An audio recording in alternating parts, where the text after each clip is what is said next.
Scott Frost is always going to have a home in Lincoln, Nebraska. And while you say, well, they just fired him. Well, they fired him without waiting until October 1st when the buyout significantly drops. Chad, because of the buyout structure, were you surprised they fired him after Nebraska lost this weekend to Georgia Southern? I was surprised initially when I saw the news yesterday. There's also something very comical about it being throwback night against Georgia Southern, and Scott Frost is the head coach in his last game, and he's wearing that just almost comical Herbie Husker cartoon on his sweatshirt, and I'm thinking, once the game kicked off and I saw him wearing that, I did not tell Angie this because I didn't want to set it down a bad path, but I'm thinking, this has Derek Dooley on a stool with the crutches written all over it in his final stand at Tennessee. That wasn't even a stand because he couldn't stand. His final sit. Because he was on crutches. When he had that just awful, it was a cartoon character on there. Now, at least Tennessee let him get the crutches because at one time he was just in a wheelchair. Yes, exactly. He was up in the press box for one game against Southern Mississippi State. Looked really great.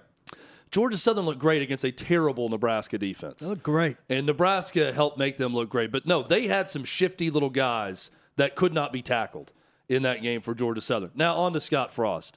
It did surprise me. A couple things at play here. One, I think Nebraska's saying, with that new Big Ten television deal, $7.5 million really isn't that much money for us. And they may believe we still have a roster capable of getting bowl eligible if they just believe in anything. And clearly this guy is poison right now running the program, and not a single player has any confidence.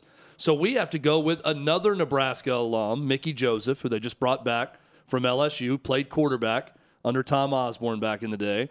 Maybe he can be the guy that can give this team a new attitude, new personality, and they can win a few games this year. Win 5 more games and get bowl eligible. I also think this is a big week for Nebraska. Oklahoma coming to town. There's a lot of ceremonies planned around weekends like this, a lot of people coming back home. Tom Osborne is going to be in the house. It is incredibly awkward if Scott Frost is your quarterback or your coach this weekend. It really would be awkward if he's your quarterback. He's not going to be invited on any of the pregame shows like most head coaches would be, or he would not go on it if so. Everything around the program would have a fog over it if he was still the coach, knowing that he was a dead man walking. Third thing point I'd like to make about this, I think Trev Alberts sort of gave the guy a break in doing this. Just giving him the $7.5 million, not waiting until October 1st in a clear move to just save $7.5 million for the university and not give it over to Frost. I think everyone knows it at that point when they lost to Georgia Southern. Scott Frost knows it. So if this was anyone else and not the proud son of Nebraska who won a national championship under Tom Osborne, who came back home, who also, by the way, took the salary cut after the season and bet on himself, and it failed.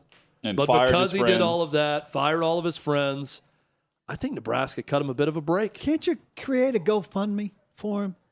Look, I understand that that's not a lot of money for them, but it's a lot of money. You can put that money to actual use. There are hungry people in Nebraska. There are students that need scholarships in Nebraska. There are a lot of good causes in Nebraska, but beside an exceptionally soft landing for Scott Frost, who already has a soft landing with the buyout on October 1st. But you're looking at it rationally. Those same students would say, I'd rather pay tuition if you'll fire Scott Frost. Yeah. This is not fair. It's not an overly. I will pay my tuition. It's a very emotionally tied in university and fan base, in that when you're one of their own, like you're in. Yeah. Like it is. I mean, at a certain point, you have to be out. I talked to a lot of. They just sent him out. Well, he's not in. He's out. But they kept Paul, him because again, he's their you're own. speaking rationally. Like most of America, especially in the Northeast where you're from, they're like, get this guy the bleep out of town, and would be, heckling him at games. Nebraska has sold out games for like 45 consecutive years. That game on Saturday night was sold out to watch them lose to Georgia Southern, a Sun Belt team. He was fired. This is not a rational fan base. But he still was fired. Like, they understand what firing means, He got fired, right? but in firing him, they gave him a break. They gave him $7.5 million because He's a proud son of Nebraska. Again, I'm not trying to defend it.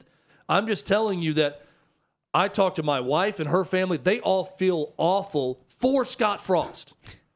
They're thinking, I just feel so bad for the guy that he comes home and he fails. Like I feel terrible for him that this was going to be his big moment to come back home and win, and he lost.